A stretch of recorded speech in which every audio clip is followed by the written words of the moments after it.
Hello बच्चों, मैं हूँ आपकी हिंदी मैम।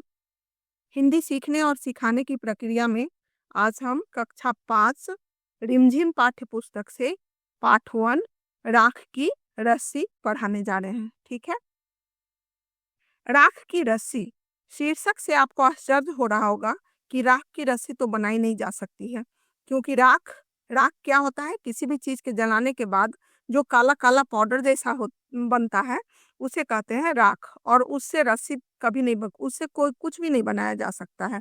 लेकिन ये है एक लोक कथा। ये एक लोक कथा है। अब लोक कथा क्या होता है? तो लोक कथा किसी भी जगह की कोई प्रचलित कथा होती है, जो कि पीढ़ी दर पीढ़ी लोगों के द्वारा सुनी सुनाई जाती है। ठीक है। तो ये जो लोक कथा है, ये है तिब्बत की। तो हम लोग तिब्बत के बारे में भी कुछ जान लेते हैं। तिब्बत को दुनिया का छत भी कहा जाता है। क्यों? क्योंकि वह मैदान से ऊपर पठार पर बसा हुआ है, और पठारी भाग उसको कहते हैं जो मैदान से ऊपर हो और पहाड़ से नीचे हो। बहुत ऊंचाई पर बसने के कारण इस देश को कहा जाता है दुनिया का छत। इसके तिब्बत के आसपास पहाड़ है, जो कि हिमालय का ही हिस्सा है। तो ये एक तिब्बत की प्रचलित लोक कथा है, राख की रस्सी। तो आइए हम लोग पढ़ते हैं। लोनपो गार तिब्बत के 32वें राजा सोनगवसेन गाम्पो के मंत्री थे। ये सब नाम है तिब्बत का। तिब्बत का नाम ऐसा ही होता है, मिगमार, लाखपा, ये सब जैसा नाम होता है। ठीक है। मंत्री क्या होता है? मंत्री राजा को हमेशा सलाह मशविरा देता है। वे अपनी चालाकी और हाजिर जवाबी के लिए दूर दूर तक मशहूर थे। यानी ये भी बीरबल के तरह, बीरबल की कहानी तो आप लोगों ने सुनी ही होगी कि वो कितना चालाक थे और कितना हाजिर जवाब थे। हाजिर जवाब कहते हैं जिनको हर प्रश्न का तुरंत ही जवाब सूझ जाए और वो बुद्धिमानी से उसका जवाब दे सके, चाहे उसके सामने टिकता ना था। यानी कि उसकी जो होशियारी और हाजिर जवाबी के सामने कोई भी टिकता नहीं था, उससे कोई हारता नहीं था। यहाँ देख रहे हो तिब्बत का घर है, वहाँ लकड़ी के घर बनाए जाते हैं। चैन से जिंदगी चल रही थी, मगर जब से उनका बेटा बड़ा हुआ, उनके लिए चिंता का विषय बना हुआ था। कारण यह था कि वह बहुत भोला था। होशियारी उसे छूकर भी नहीं गई थी। होशियारी छूकर नहीं गई थी मतलब वो बिल्कुल भी समझदार नहीं था। वो बहुत ही भोला था। वो बड़ा तो हो गया था, लेकिन बुद्धि उसकी बच्चों जैसी थी। लोनको गार्ड ने सोचा, मेरा बेटा बहुत सीधा साधा है, मेरे बाद इसका काम कैसे चलेगा? एक पिता को तो अपने बच्चे की चिंता होती ही है, और उसका बच्चा तो चूंकि बहुत सीधा साधा था, इसीलिए मंत्री बहुत चिंता करते थे। एक दिन लोनपो गार्ड ने अपने बेटे को 100 भेड़े देते हुए कहा, तुम इन्हें लेकर शहर जाओ। इन्हें मगर इन्हें मारना या बेचना नहीं, इन्हें वापस लाना 100 जौ के बोरों के साथ।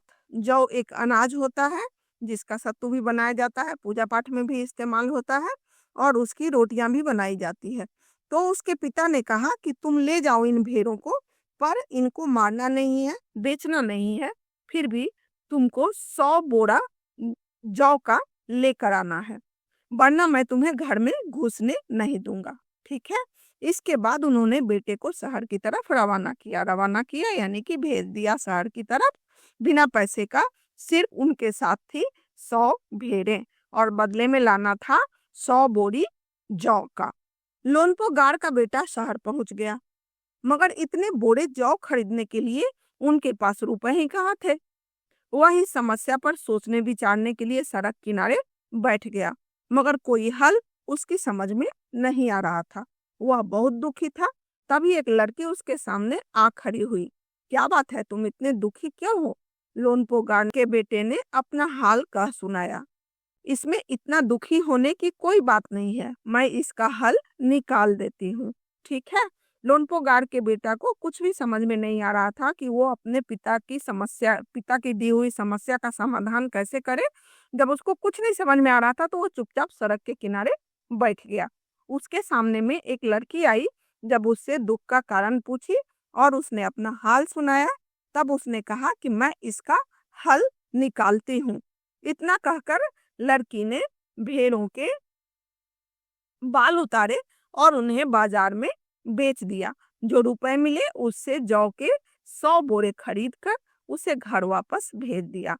भेड़ों के शरीर पर बाल होते हैं, उनको समय समय पर काटा जाता है, फिर वो बाल कुछ समय में आ जाते हैं और उस बाल से गर्म कपड़े बनाए जाते हैं। आप ठंड के समय में स्वेटर पहनते हो ना, तो तिब्बत का ही एक बड़ा शहर है लहासा, और आप लहासा मार्केट का नाम तो आप लोग सुने ही होंगे।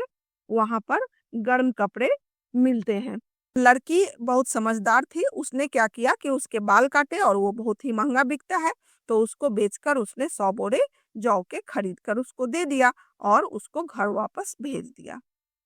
लोनपो गार्ड के बेटे को लगा कि उसके पिता बहुत खुश होंगे, क्योंकि उसने समस्या का समाधान कर दिखाया था। मगर उनकी आपबीती पर उन्होंने ध्यान नहीं दिया। आपबीती कहते हैं जो खुद पर बीतता हो, यानी खुद पर बीता हुआ समय को बताना आपबीती कहलाता है। लड़का के साथ भी जो जो हुआ उसने आकर सब कुछ पिता को बता दिया।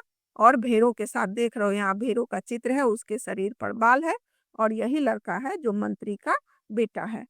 तो ध्यान नहीं दिया और उठकर कमरे से बाहर चले गए। उसके पिता, जैसा उसको लग रहा था कि उसके पिता सुनकर खुश हो जाएंगे, ऐसा कुछ नहीं हुआ। उन्होंने ध्यान नहीं दिया और उठकर वो बाहर चले गए। दूसरे दिन उन्होंने अपने बेटे को बुलाकर कहा, पिछली बार भेड़ों के बाल उतारकर बेचना मुझे जरा भी पसंद नहीं आया। अब तुम दोबारा उन्हीं भेड़ों को ले जाओ, उनके साथ जौ के 100 बोरे लेकर ही लौटना। फिर से पिता ने वही शर्त रखी कि तुम भेड़ों को ले जाओ और बदले में 100 बोरे जौ का लेकर ही लौटना। एक बार फिर निराश लोनपोगार का बेटा शहर के उसी जगह पर जा बैठा। ना जाने उसे क्यों ये विश्वास था, यकीन था कि वो लड़की उसकी मदद जरूर करने आएगी।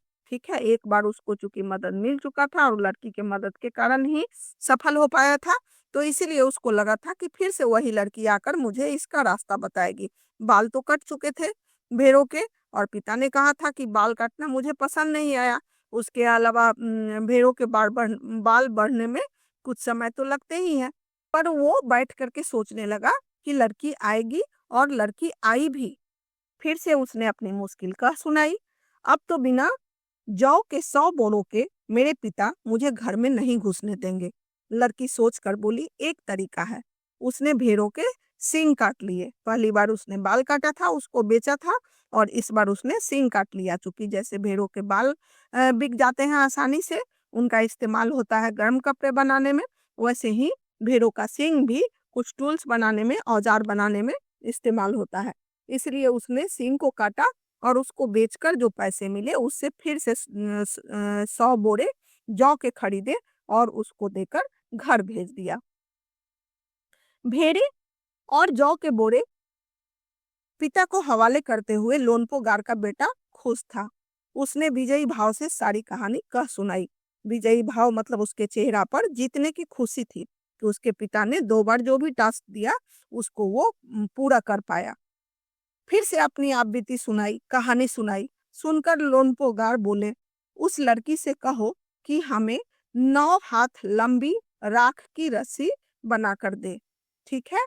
पिता फिर इस बार खुश नहीं हुए, क्योंकि उनको उनको लग रहा था कि उसका बेटा शहर जाकर होशियार बनेगा। वो सोचेगा कि हम कैसे जौ के 100 बोरी खरीद सके। लेकिन ऐसा हुआ नहीं, लड़की ने उसकी मदद कर दी। इसीलिए उसके पिता बिल्कुल खुश नहीं थे। उन्होंने लड़की की ही परीक्षा लेनी चाहिए कि अब देखते हैं कि इसके पास यदि बहुत बुद्धि है तो ये क्या कर सकती है। तो इसीलिए उसने कहवाया कि 9 हाथ लंबी राख की रस्सी बना कर दे। और राख की रस्सी तो बन नहीं सकती है, तो उसके पिता इसलिए उसको ऐसा टास्क दिए जो वो कर ही नहीं पाए। उनके बेटे ने लड़की के पास जाकर पिता का संदेश दोहरा दिया। लड़की ने एक शर्त रखी, मैं रस्सी बना तो दूंगी, मगर तुम्हारे पिता को वह गले में पहननी होगी। ठीक है। लोनपो गार्ड ने सोचा ऐसी रस्सी बनाना ही असंभव है, इसीलिए लड़की की शर्त मंजूर कर ली। उनको लगा कि लड़की तो बना पाएगी नहीं, और वो बना पाएगी नहीं तो पहनने का तो सवाल ही नहीं पैदा होता है।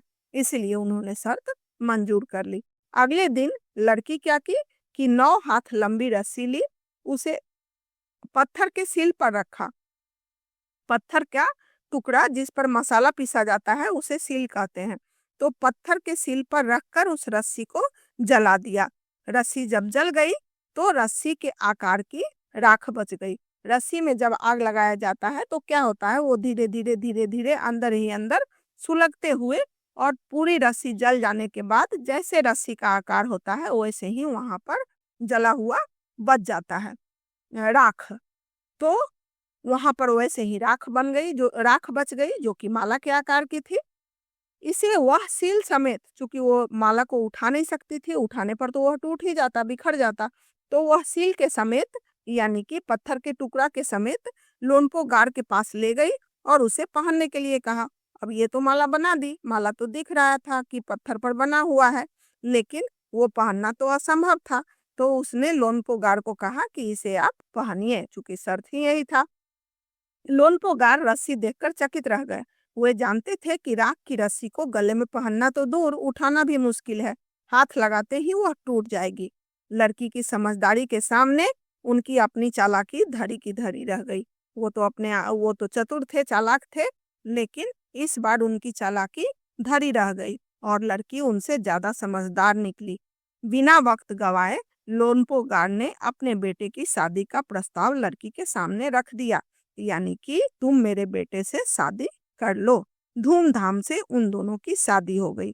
अब आप सोचो कि मंत्री जी उस लड़की से अपने बेटे का शादी क्यों किए होंगे?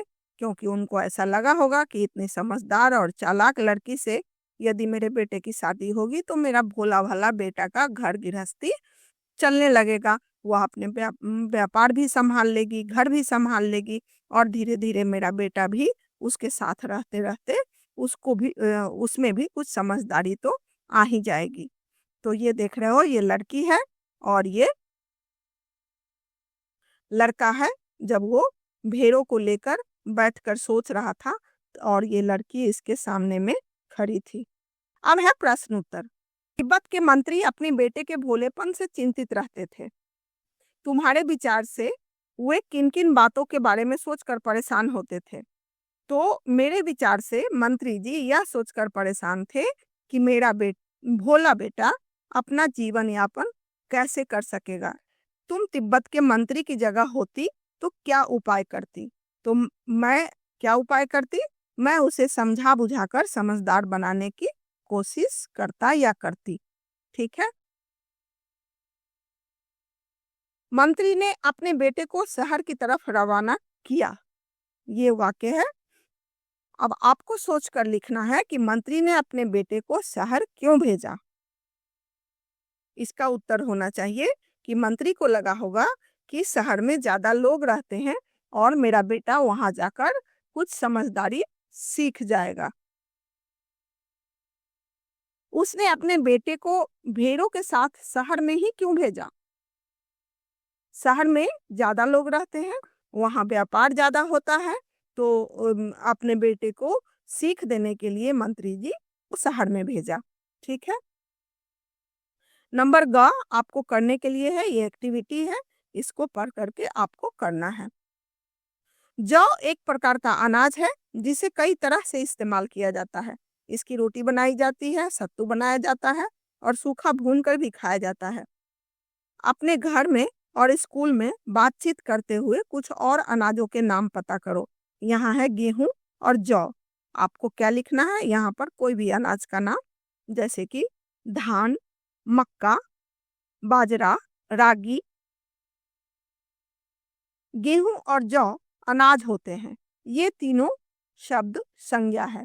अब यहाँ संज्ञा को समझने के लिए आपको ध्यान से सुनना होगा कि गेहूं और जौ अनाज ये सब के सब है संज्ञा, लेकिन गेहूं और जौ है व्यक्तिवाचक संज्ञा और अनाज है जातिवाचक संज्ञा। इसी प्रकार रिमझिम व्यक्तिवाचक संज्ञा है और पाठ्यपुस्तक जातिवाचक संज्ञा है। इससे आपको क्या समझ में आया कि व्यक्तिवाचक किसी विशेष नाम को कहते हैं और जातिवाचक किसी जाति विशेष को कहते हैं। ठीक है। तो यहाँ पर रिमझिम पाठ्यपुस्तक का नाम है, इसीलिए ये हो गया व्यक्तिवाचक संज्ञा। और पाठ्यपुस्तक से पता नहीं चलता है कि वो रिमझिम है, बीना है, कौन सी हिंदी का है, मैथ्स का है, मतलब कोई भी नाम हो सकता है। लेकिन जब उसका नाम रख दिया गया तो वो हो गया व्यक्तिवाचक। वैसे ही अनाज कहने से ये नहीं पता चलता है कि वो जौ, गेहूं, बाजरा क्या है, लेकिन गेहूं और जौ अलग अलग प्रकार के हैं, विशेष नाम है, इसलिए वो हो गए व्यक्तिवाचक संज्ञा। नीचे दी गई संज्ञाओं का वर्गीकरण इन दो प्रकार के संज्ञाओं से करो। ठीक है, तो आपको लेह, लेह क्या लगता है? ये हो गया व्यक्तिवाचक संज्ञा। धातु, धातु हो गया जातिवाचक संज्ञा। शेरवानी, शेरवानी एक विशेष प्रकार का पोशाक है, तो ये हो गया व्यक्तिवाचक संज्ञा। भोजन, भोजन से ये नहीं पता चलता है कि सुबह का है, शाम का है, रोटी है, चावल है, तो ये हो गया जातिवाचक संज्ञा। तांबा, तांबा भी एक धातु है लेकिन एक विशेष नाम है, तो ये हो गया व्यक्तिवाचक संज्ञा। खिचड़ी भी व्यक्तिवाचक संज्ञा। शहर है जातिवाचक संज्ञा, क्योंकि शहर से हमें यह नहीं पता चलता है कि ये पटना है, कोलकाता है या कौन सा शहर है। वेशभूषा, ये हो गया जातिवाचक संज्ञा।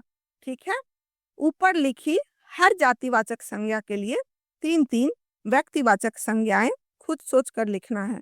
ठीक है, हर जातिवाचक संज्ञा के लिए आपको जातिवाचक की संज्ञा यहाँ पर क्या क्या है?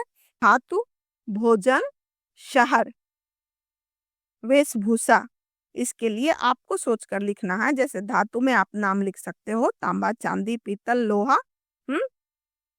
भोजन में चावल, रोटी, सब्जी। शहर में कोई भी शहर का नाम लिख सकते हो। वेशभूषा में शेरवानी भी आप कपड़े पहनते हो, उसका नाम लिख सकते हो। ठीक है,